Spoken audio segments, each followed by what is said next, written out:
ombro e sai correndo feliz. Mas nesse momento há que se falar a ele do reino de Deus.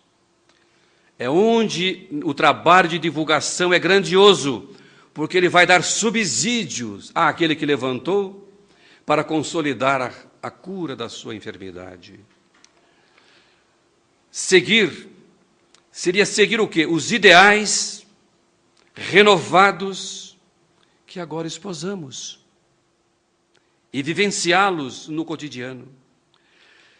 Seguir adiante renovado e disposto a auxiliar os outros na mesma dimensão, ou mais ainda, de que fomos auxiliados. Essa imagem de Paulo, num momento riquíssimo em Roma, falando de Jesus,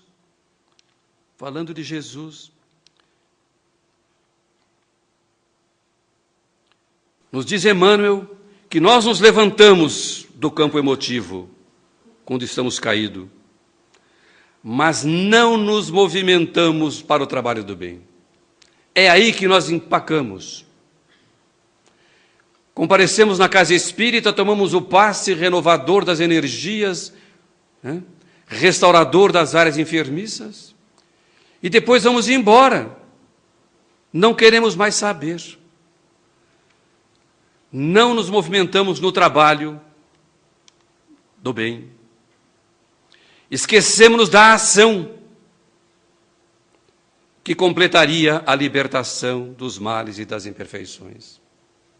Só fizemos a lição pela metade, só levantamos e não seguimos. Ainda dirá emocionado o apóstolo, ainda que eu fale a língua dos anjos, se eu não tiver caridade, nada sou. É a segunda parte valorosa da lição. Nada sou. O homem ainda não aprendeu que fora da caridade não há salvação. Não há salvação. A vida nos oferece momentos de escolhas. Seguir Jesus é caminhar com Ele da sombra para a luz. Seguir Jesus é uma ação pessoal. É diferente de levantar. Levantar, o outro pode me ajudar.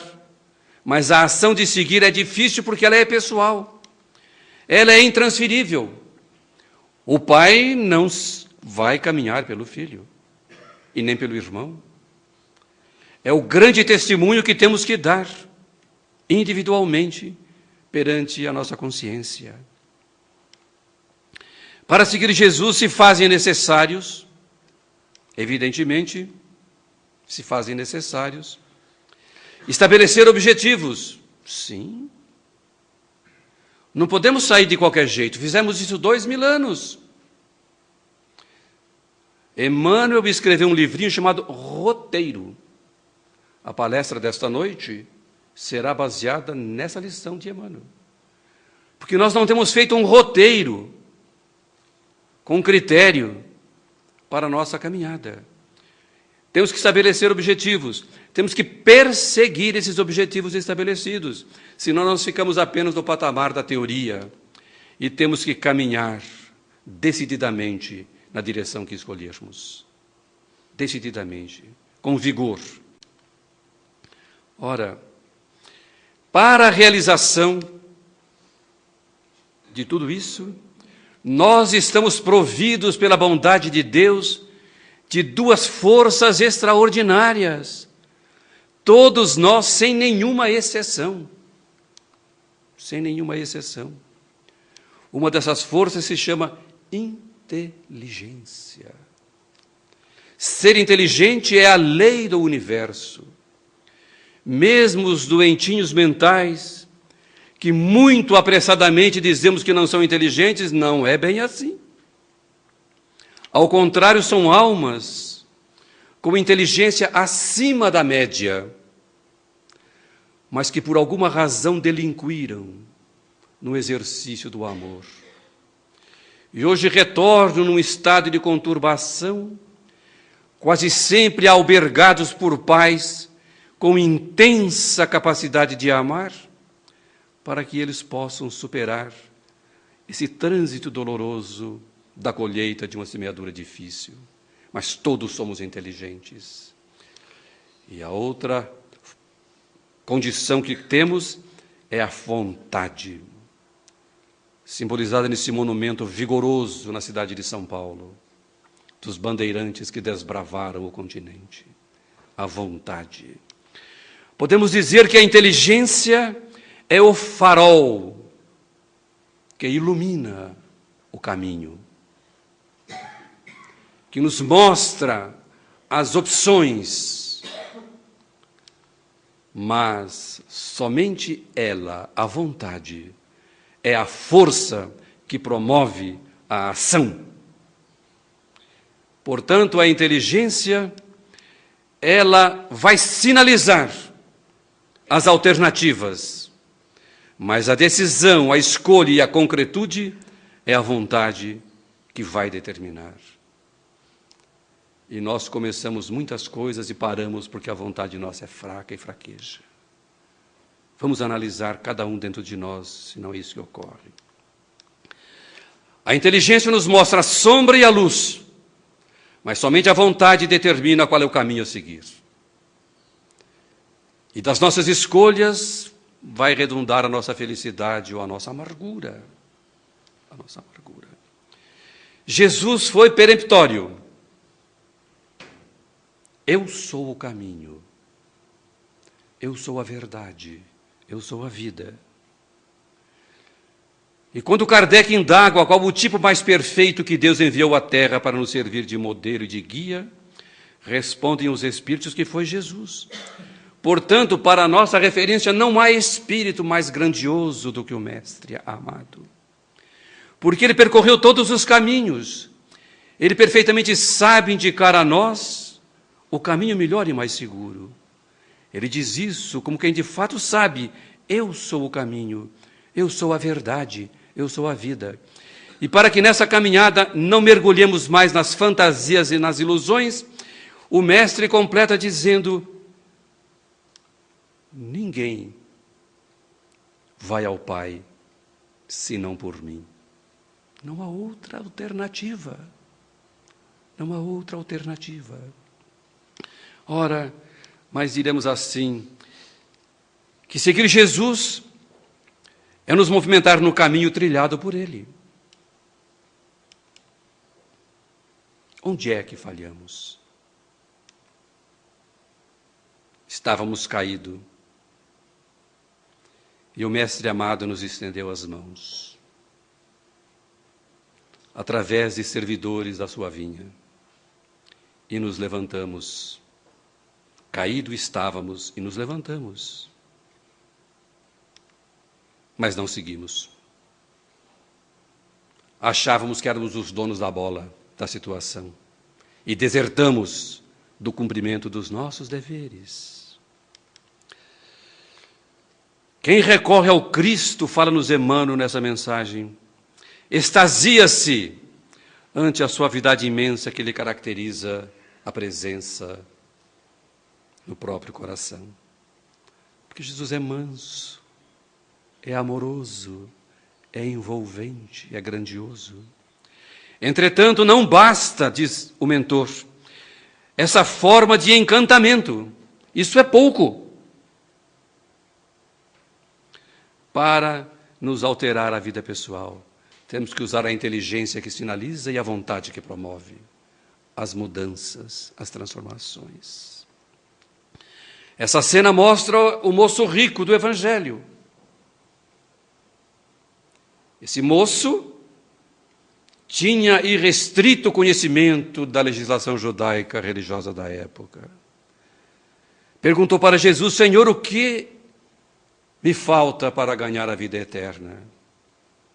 Jesus disse para ele: somente uma coisa te falta, umzinho só. Mole, mole, hein? Só uma coisa te falta. Volta, vende tudo o que você tem, distribui para os necessitados. Depois você vem e me segue. E me segue. Diz o evangelista Marcos no relato que o moço não respondeu, emudeceu, girou nos calcanhares e foi embora contristado. E o evangelista assinala, porque ele era senhor de muitos haveres. Muitos haveres. 1800 anos depois, ou 1600 anos depois, esse moço está reencarnado na Espanha e recebe um convite do rei da Espanha para vir no Brasil trabalhar como espião do governo espanhol, porque era fundido Brasil e Espanha, porque ele achava que os portugueses estavam se aproveitando da presença efetiva do comando espanhol. Quando ele desembarca no porto, na cidade de São Luís, lá no Maranhão, ele visualiza uma multidão que só ele via, não se dera conta de que a mediunidade se lhe descerrava naquele momento. Eram negros, eram índios, massacrados, escravizados, que pediam que ele os ajudasse com o seu saber. Foi então que aquele jovem ouviu de novo na acústica da alma o mesmo timbre daquela voz que ele identifica nos registros profundos. Vai, vende tudo o que você tem, distribui para os pobres, depois volta e me segue. Ele toma dos seus apontamentos, chama o seu contador, o manda de volta para a Espanha, para que venda tudo, distribua, traga apenas o necessário para a sua subsistência. Abandona o encargo que lhe pede o rei da Espanha, nunca fez aquilo, e vai dedicar a sua vida num trabalho por mais dignidade ao segmento escravo, o negro e o índio. 1600 anos. Ele ainda era na Espanha a segunda grande fortuna depois do governo espanhol. O desapego é difícil. Ele não conseguiu seguir Jesus. Nicodemos procura Jesus angustiado por questões de natureza filosófica, mas não tinha estrutura para sambarcar as informações grandiosas.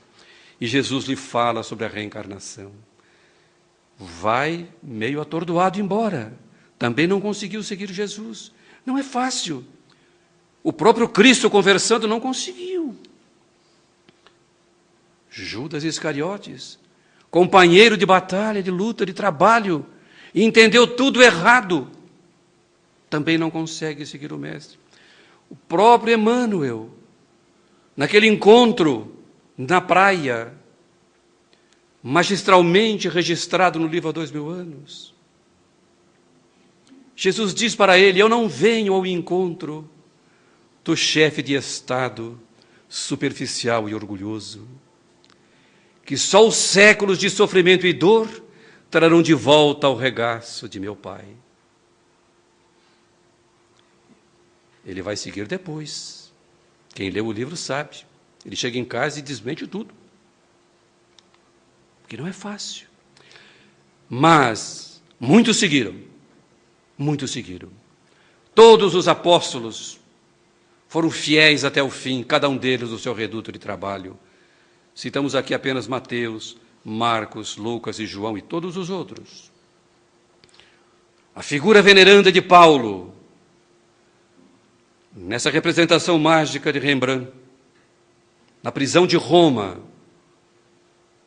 escrevendo a carta aos Hebreus. Mesmo na prisão, esse homem trabalhava. E a vida dele merece ser conhecida no livro magistral de Emmanuel, Paulo e Estevão. Quem não leu, leia, não perca tempo, corra para ler esse livro. E quem leu, leia de novo, porque ele reconstrói o cristianismo primitivo na sua pureza de origem. Estevão segue Jesus ao sacrifício máximo da morte por apedrejamento. Maria de Magdala, no dizer de Divaldo, a maior divulgadora do Evangelho depois de Paulo. Porque ela sai de um lodaçal em que se encontrava, o levantar dela foi difícil. E o seguir Jesus mais difícil ainda. O testemunho dessa mulher é grandioso. É grandioso. Vejam que nós é que não estamos conseguindo, mas muitos conseguiram. Allan Kardec, essa figura veneranda da codificação espírita, também é o exemplo irrestrito de um seguidor do Mestre amado. E essa figura doce que nos enche a alma de ternura, também representa aquela pessoa que seguiu Jesus esplendorosamente. Estamos terminando um grande ciclo evolutivo. Estamos adentrando num ciclo novo. Tudo isso vaticinado por Jesus no sermão profético. Vivemos presentemente a nossa encarnação mais preciosa, decisiva. Estamos na encruzilhada entre a sombra e a luz. Decidir é preciso, como diz o poeta. Façamos isso em caráter de urgência, para não chegarmos na condição dolorosa em que chegou o poeta, quando escreveu sobre o tempo perdido. Chico nos diz que uma das coisas mais dolorosas para o espírito que volta é dar-se conta de que desperdiçou na terra a dádiva do tempo. Escreveria esse poeta profano: Deus pede estrita conta do meu tempo. É forçoso do tempo já dar conta, mas como dar sem tempo tanta conta, eu que gastei sem conta tanto tempo? Olha que magistral como ele coloca. E ele prossegue: para ter a minha conta feita a tempo, dado-me foi bem tempo e não fiz conta. Todos nós estamos assim. Para ter a minha conta feita a tempo, dado-me foi bem tempo e não fiz conta. Eu não quis, sobrando tempo, fazer conta. Quero hoje fazer conta e falta tempo. E lança um apelo a todos nós: ó vós que tendes tempo sem ter conta, não gasteis esse tempo em passatempo, cuidai enquanto é tempo em fazer conta. Mas se os que contam com seu tempo fizessem desse tempo alguma conta, não choravam como eu o não ter tempo.